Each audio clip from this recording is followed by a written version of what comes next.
The Galactic Council chamber was built to humble. Black alloy terraces rose in perfect rings around a hollow center, each tier packed with delegates whose armor, robes, and breathing rigs glittered under ritual lamps. Above them, an oculus displayed a star field pinned by gravity lenses, an engineered sky that reminded every visitor who could frame the cosmos. High Executor Zal Run stood on a meteoric iron dais. His mantle, woven from living fibers, shifted from gold to blood red with each measured breath. He lifted 3 hands. The chamber's murmurs collapsed. "Let the record show," he said, voice braided through 1,000 translators, "that Cycle 274 convenes under the seal of unified mandate." Chimes answered from the rings, musical to some species, ultrasonic to others, and for a few, a clean burst of electrical code. Light scribes etched the moment into memory stone. "Our prosperity is sustained by order," Zal Run continued. "Order is sustained by consequence. Consequence must be visible." Many eyes drifted toward the human representative seat. It was occupied, technically, by a slender relay column, polished silver, unadorned, stamped with the council crest and a plain label. Sole diplomatic node. Auto attendance enabled. No ambassador. No banners. No incense. Just the column, quietly listening. Councillor Varel of the Seravine, tall, translucent, veins lit like frozen rivers, tilted her head. "They insult us by absence." Marshal Kotha, plated in basalt scales, rumbled, "Or they simply don't understand pageantry." Zal Run let the irritation gather. Outrage unified faster than reason. He turned toward the relay and spread his hands in formal challenge. "By the authority of unified mandate, I call upon the human delegate to answer." The column's aperture opened with a whisper. A neutral voice filled the chamber, synthetic, calm, unmistakably human-made. "Human delegation acknowledges receipt of summons. Live representative unavailable due to transit constraints. Please proceed. Recording active." A wave of offended clicks, scents, and hisses rolled through the tiers. Varel's glow sharpened. "A machine." Kotha's voice lowered. "A witness." Zal Run smiled for the room. "Then history will hear us clearly." Behind him, a holographic seal unfolded, interlocking sigils of species, worlds, and treaties. Unity made visible. Authority made decorative. "Humans of Sol," Zal Run declared, "you have refused inspection. You have obstructed auditors. You have built industrial arrays beyond agreed limits. You answer compliance requests with delay and mockery." His mandibles tightened. "Therefore, the Council invokes Article 9, Corrective War." Translators rendered it in local flavors: chastisement, cleansing, enforced education. Votes lit along the rings, green after green, until the chamber glowed like a forged halo. Zal Run waited for the hush. "War is not cruelty," he said. "War is instruction." The relay spoke again, almost polite. "Acknowledged. Please specify commencement timestamp and contact protocol for deconfliction of civilian transit." Laughter cracked across the upper tiers, astonished, scornful. "Commencement is immediate," Zal Run replied. "Contact protocol is surrender." The column made a soft beep. "Understood. Your request has been logged. A response will be delivered via standard channel within 72 hours. Thank you for using the Sol diplomatic service." The aperture closed. The relay returned to stillness. For 3 breaths, disbelief held the chamber. Kotha broke it. 72 hours. "They think this is scheduling," Varel hissed. Zal Run's voice cooled into certainty. "They have lived without consequence," he said, "so we will deliver it in the only language they cannot laugh away." He gestured, and an invasion slate rose from the dais. Star paths, staging points, projected submission curves. "Task Fleet Radiant departs within the hour," Zal Run announced. "Their outstations fall first. Their shipyards burn. Their networks sever. Their homeworld watches and learns." The delegates chimed assent. Some tasted the air in anticipation. Zal Run ended with the ancient phrase that made violence lawful. "Let consequence be visible." 9 light-years away, Elias Ward was arguing with a coffee dispenser.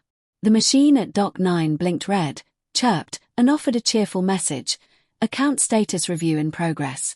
Elias tapped the panel. "I've funded your existence for 3 years. A voice behind him said, amused, "Maybe it finally caught you stealing sugar packets." He didn't turn. "Mina, if I wanted sugar I'd requisition it like a responsible criminal." Mina Cho, shift supervisor, stepped beside him with a tablet under her arm, hair twisted into a quick knot. "You're late," she said. "I'm early," Elias replied, tapping again. The machine relented and dispensed a cup. He sipped and winced. "It tastes like burnt optimism." "That's Dock 9, Mina said, already walking. They crossed the concourse. Beyond the transparent hull, Sol's orbital yard sprawled.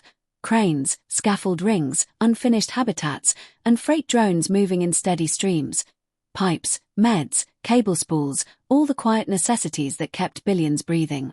A wall display scrolled headlines between weather feeds and shipping forecasts. Galactic Council session concludes. Diplomatic tensions escalate. Elias snorted. New flavor of drama. "Probably tariffs," Mina said. "May their robes never meet an airlock," Elias muttered, lifting his cup in a lazy toast. Mina's tablet chimed. She swiped, frowned, then shrugged. Central pushed a priority update. Reclassifying certain materials. "As long as it doesn't touch my schedule." They reached the operations pit, rows of consoles, floating schematics, lane maps. Elias dropped into his chair and logged in. A banner appeared at the top of his display, polite as an automated email. Notice: external hostility event registered. Automated deconfliction protocols initiated. No action required from user. Elias read it once, then set his coffee down carefully. Somewhere alarms should have sounded. Instead, the dock's playlist switched tracks and a forklift beeped backing toward another pallet of titanium bound for the inner yards. Mina leaned in. "What's that?" He blinked, more annoyed than afraid. "Looks like somebody out there is mad." "Should we?" "If the system says no action," Elias said, pulling up his queue, "it means someone already handled it." He began rerouting a shipment of refined alloy and tried not to spill coffee on the console. Outside the hull, freight drones kept flying. Cranes kept turning. The yard kept building, piece by piece, as if the universe hadn't just declared war. Task Fleet Radiant did not travel like a human convoy. It arrived with ceremony. First came the comms bloom, a burst of encrypted authority codes riding a carrier wave strong enough to rattle civilian receivers into static. Then the fleet itself unfolded from slipspace in a neat spearhead, 30 warships of obsidian alloy and gilded spines, flanked by escort cutters that shimmered with layered shields. Their drives left a brief aurora across the void, a signature meant to be seen. Captain Aresh of the 3rd Lance watched Sol's outer marker station grow from a glint into geometry. The station was not a fortress, not even properly armed. It was a traffic node wrapped around a fuel depot, a place where humans tracked cargo and issued polite warnings about debris. He expected sirens. He expected scrambling defense craft, frantic negotiations, some sort of frightened performance. The station broadcast a ping on open channel. Approach vector received. Maintain separation. Docking denied. For refueling, submit standard Form 11B through the automated queue. Estimated response time, 14 hours. Aresh stared at the translation scroll. They offered a form. His weapons officer clicked his mandibles in disbelief. Do they not recognize council hull markings? Transmit the ultimatum, Aresh said, voice clipped. Full volume. A booming declaration rolled across the channel, layered with harmonics engineered to trigger fear responses in half the known species. It ended with the formal demand: surrender, compliance, contrition. The human station replied 2 seconds later. Message received. Please note, automated queue currently experiencing high volume. For urgent requests, use the emergency escalation option. Silence followed, thick with insult. Aresh's gill slits flared. Emergency escalation. A smaller, cheerful prompt appeared on his screen, as if someone had sent him a customer service menu. 1. Life support failures. 2. Collision risk. 3. Medical emergency. 4. Other. Aresh slammed a claw onto the console. Option 4. Other. The station responded, relentlessly calm. Please describe the nature of your emergency in 10 words or less. He could feel the bridge crew watching him, waiting for the appropriate indignation. Aresh chose violence instead. Weapons free, he said. Disable their comms. Board the node. We will teach them what urgency means. Radiant's forward batteries charged, blue light gathering behind crystalline vents. The first shot crossed space in a clean line aimed at the station's dish cluster. It should have carved metal. Instead, the beam struck an invisible surface and refracted, splintering into harmless ribbons that washed over the station's hull like sunlight through water. Aresh froze. Shielding. Negative, his officer said quickly. No projected field. No energy spike. The station's voice returned, slightly firmer now, like a receptionist enforcing policy. Unauthorized discharge detected. Please cease. Continued violation will trigger defensive protocols. Aresh's mouth tightened. They bluff. Second shot, he ordered. Target the fuel tanks. The beam fired. The same thing happened, refraction, dispersal, nothing. A faint shimmer lingered near the impact point, like heat haze. Then the shimmer moved. It slid away from the station, peeling itself from the darkness, resolving into a flat, angular object no larger than a shuttle. Matte black, almost featureless, with tiny attitude thrusters and a narrow slit of light down its center. Another appeared. Then another. Dozens, then hundreds, unfolding from the void as if they had been there all along. No drive signatures, the sensor tech said, voice suddenly thin. They're cold. How are they maneuvering? Aresh leaned forward. Autonomous defense drones. The objects accelerated. Not toward the fleet, past it. They fanned into a wide arc, slipping between radiant ships like a school of fish cutting through rocks. They didn't fire. They didn't threaten. They simply moved with impossible precision. And everywhere they passed, systems flickered. Radiant's escort cutter on the left banked hard, thrusters coughing. A second ship's shield stuttered and collapsed, not from impact, but as if someone had reached inside and turned them off. What are they doing? Aresh demanded. His comms officer tried to speak and choked on silence. Captain, our internal network is being queried. By what? The answer arrived as a notification across every screen on the bridge, translated into perfect council standard. Sol System Traffic Authority. Notice of violation. Unscheduled weapon discharge. Penalty. System access restriction. Appeal. Available after hostility cessation. Aresh's vision narrowed. They are fining us. A low sound rippled through the bridge, fear masquerading as laughter, then curdling into something worse. Restore comms, Aresh snapped. Override. Cut external links. We can't, the officer said, claws trembling above the interface. The intrusion is internal. It's using our own maintenance pathways. A new message appeared. Deconfliction active. Please hold position. Safety corridors will be established. A corridor of light flared in space. Thin, crisp markers forming lanes between the fleet's ships, like invisible hands arranging them. Radiant's navigation systems obediently aligned to the lanes without command input. Aresh felt his throat tighten. Our helm. Responding to external traffic control, the pilot whispered. It thinks it's avoiding collisions. How can it think anything? It's council rated. The station cut in, gentle again. For the safety of all parties, you have been temporarily placed in managed transit. Aresh's claws dug into the armrest. They had crossed half the galaxy to deliver fear, and instead they'd been treated like careless commuters. Elias Ward's console chimed. He had been deep in a reallocation problem. Steel composites rerouted from lunar manufacturing to a ring segment under construction near Mercury, when the alert slid into view. Outer Node 7. Traffic incident. Category: hostile discharge. Status: contained. Action: none required. Elias squinted. Contained by what? Mina, carrying her second coffee of the shift like a sacred object, leaned over his shoulder. What did you do now? Nothing. That's the scary part. He clicked into the incident log. A playback window opened, showing sensor telemetry and comms transcripts. Elias watched the Council fleet's 2 shots, watched them fail like a flashlight hitting fog, watched the emergence of the flat black objects. Mina's eyebrows lifted. Are those ours? Elias scrolled down. The objects were labeled in plain text. Civilian Safety Platform, Model, Origami. Owner, Malta Registry, Publicly Private. Origami, Elias read aloud. That's cute. Mina made a sound between a laugh and a curse.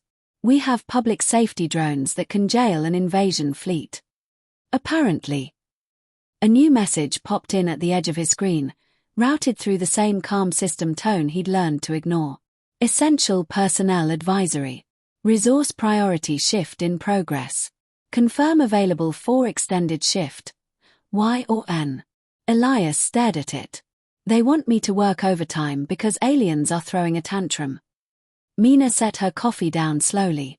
Elias, is this real war? He watched the fleet's ships settle into those enforced lanes, their proud formation turned into orderly traffic. No explosions. No heroics. Just control. It's something, he said carefully. But it's not the kind they expected. Mina exhaled. What do we do? Elias looked around the operations pit. Nobody screamed. Nobody ran. Screens kept updating. Freight drones kept launching. The yard kept building like a machine that didn't know how to be afraid. He tapped Y without thinking. We do what we always do. And that is. He lifted his cooling coffee and gave her a tired half-smile. We keep things moving. Because if the supply chain doesn't flinch, neither does everyone else. On the incident feed, Task Fleet Radiant tried to open a channel again. The station answered with the same unbearable politeness. Welcome to Sol-managed space. Please remain in lane. The Galactic Council learned the truth the way empires always did, through reports that stopped making sense. High Executor Zal-Run stood in the intelligence vault as projection panes bloomed around him, each carrying data from a different front. They should have told a simple story: resistance, escalation, compliance. Instead, they contradicted one another like witnesses to the same crime who had never agreed on what violence looked like. Task Fleet Radiant has been detained, said Analyst Vorkel, her voice strained beneath layers of formality. Zal-Run turned slowly. Detained is not a military term. It is the only one that fits, she replied. They are intact, operational, and entirely unable to maneuver freely. A pane shifted to show the fleet, boxed into luminous corridors like livestock guided through a pen. No weapons fire. No counterattacks. Just control. Zal-Run's crest flared. What enemy units are responsible? Vorkel hesitated. Civilian platforms. The word landed like an insult. Clarify.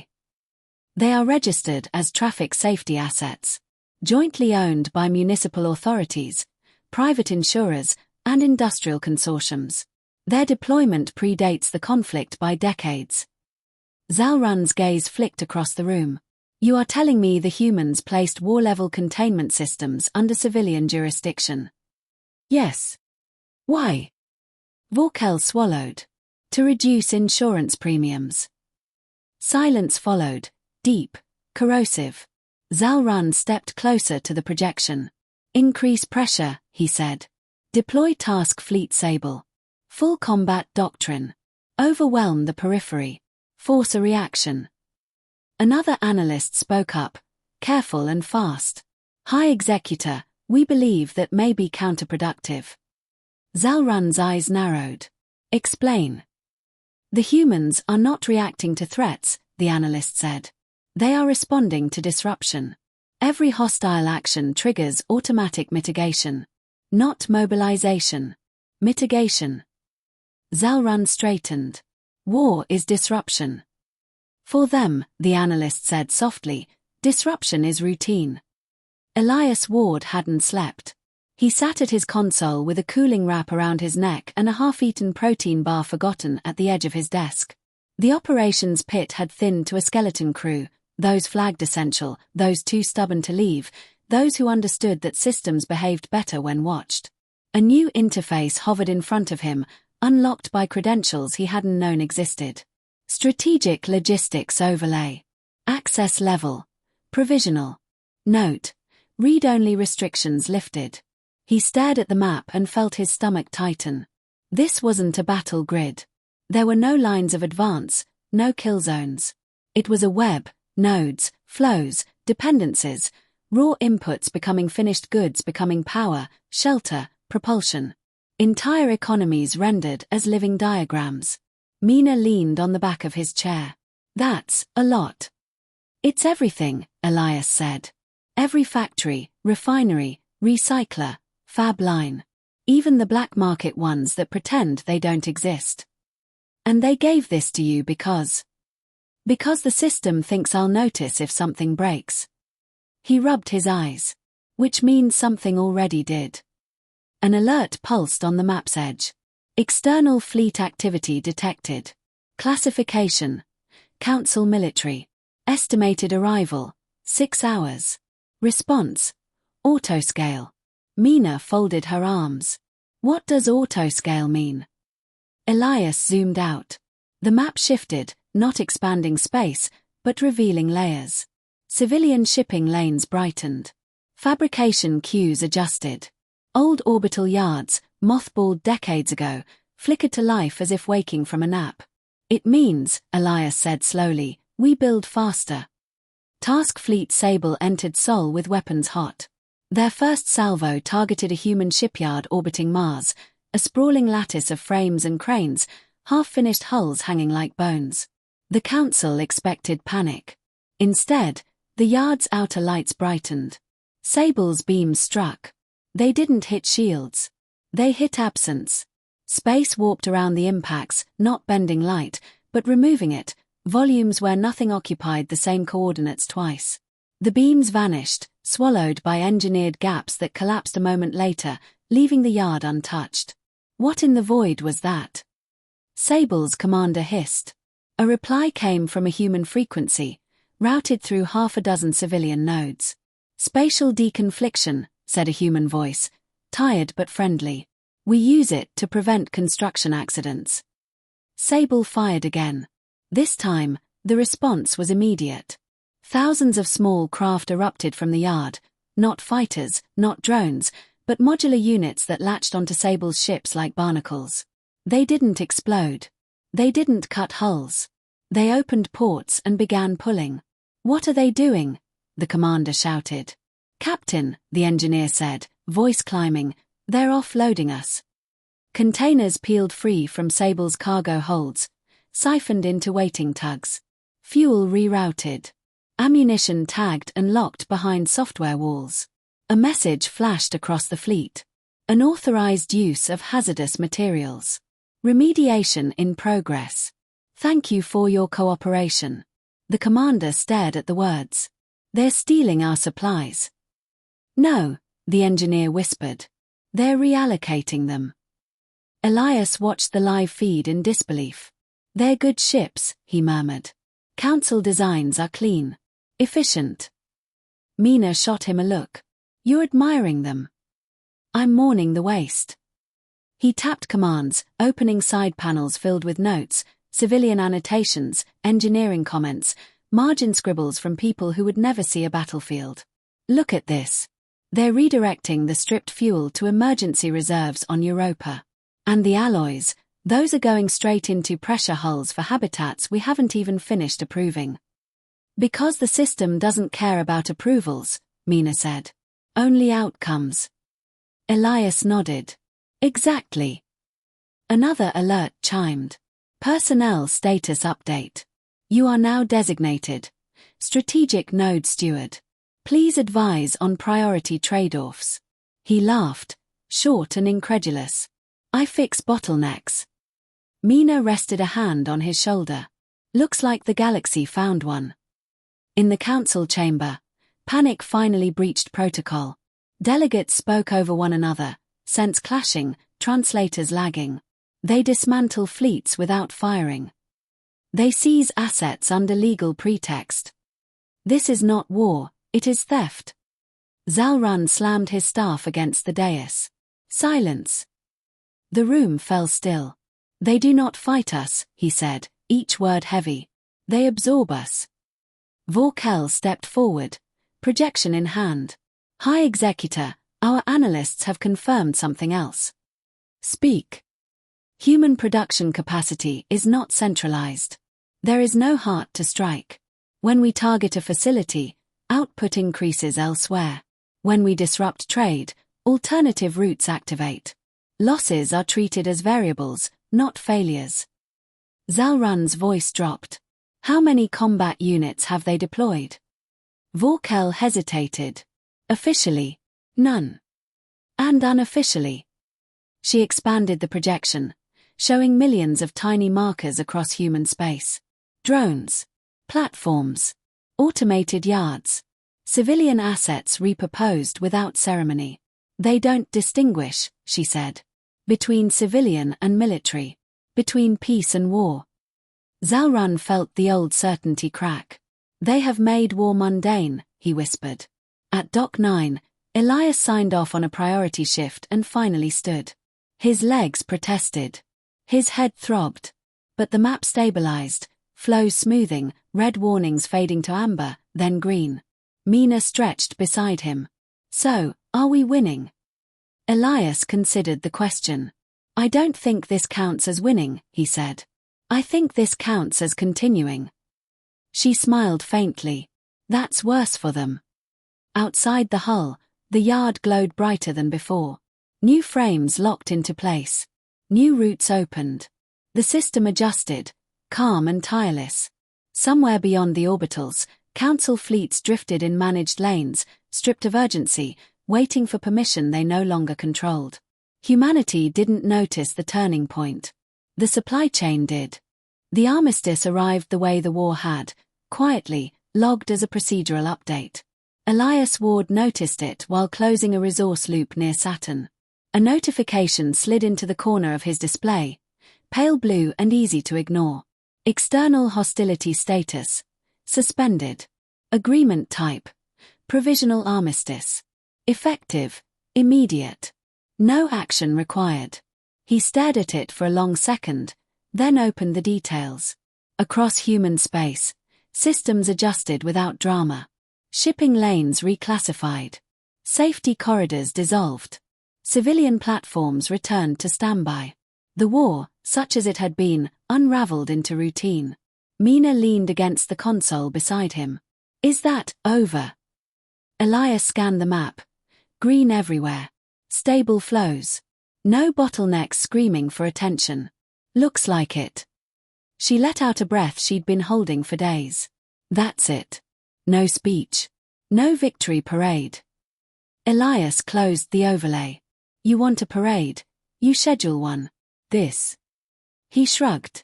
This is just maintenance. High Executor Zalrun stood alone in the council chamber. The terraces were empty. No delegates, no ritual lights. The oculus above displayed raw starlight, unfiltered by gravity lenses, an old concession to humility that few remembered to use. Before him floated the human response. Not a treaty scroll. Not a ceremony. A contract.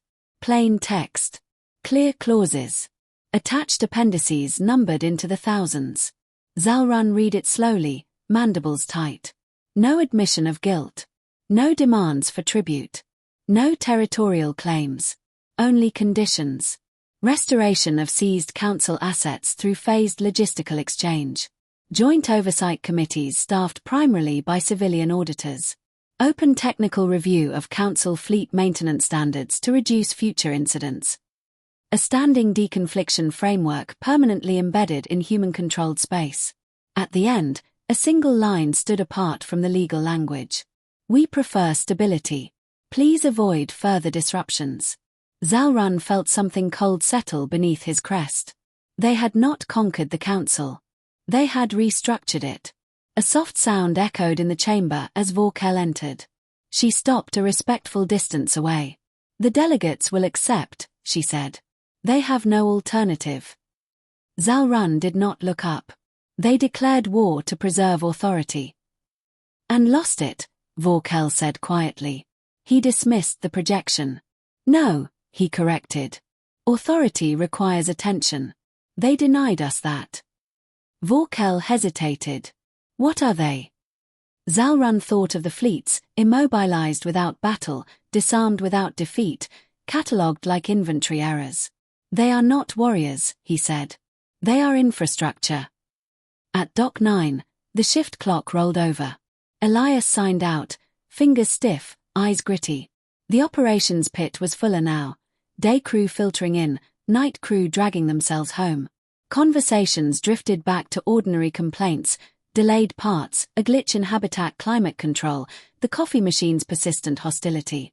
Mina walked with him toward the exit. You going home? Eventually, he said. I promised myself food that didn't come in a foil wrapper. She smiled. You realize the galaxy nearly burned and you're thinking about dinner. I was thinking about dinner before it nearly burned, Elias said. Consistency matters. They paused at the viewport. Outside, the yard was calmer than it had been in days. Platforms retracted. Drones settled into maintenance spirals. A council cruiser, newly released from managed transit, drifted away under its own power, engine subdued. Mina tilted her head. Do you think they understand what happened?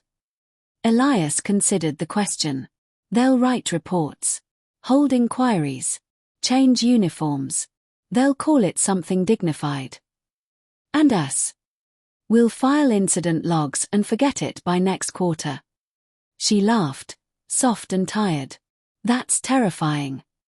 It's efficient. They parted at the junction, Mina toward the tram, Elias toward the long corridor that led to gravity and home. The council's final transmission arrived as Elias waited for the lift.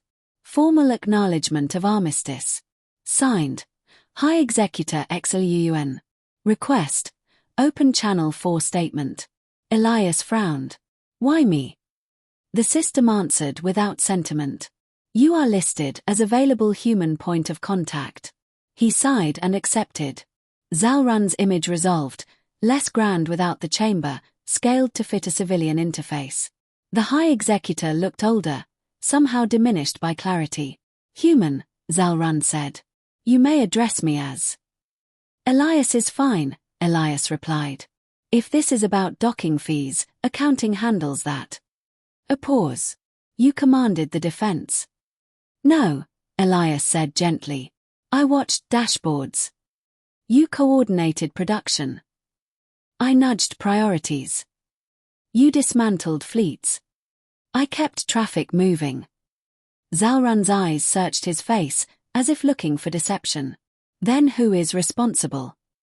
Elias thought of millions of hands, engineers, planners, coders, drivers, inspectors, people who never saw a council crest but kept systems alive. Everyone, he said. Or no one. Depends how you count. Zalrun inclined his head, the gesture stripped of ceremony. The council will adapt. Good, Elias said. Adaptation's cheaper than war.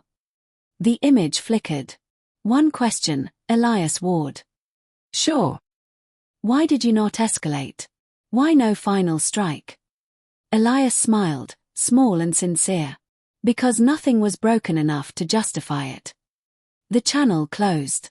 Later, Elias sat at a small kitchen table, a real meal steaming in front of him. Outside the window, Earth's night glowed, cities stitched together by light, traffic flowing, life unbothered. His personal feed scrolled past headlines. Diplomatic dispute resolved. Markets stable. Supply chains normalized.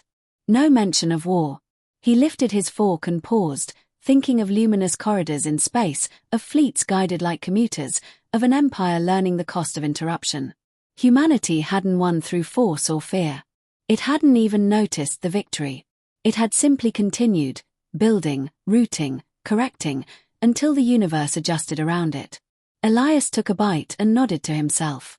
Tomorrow, there would be new alerts. New problems.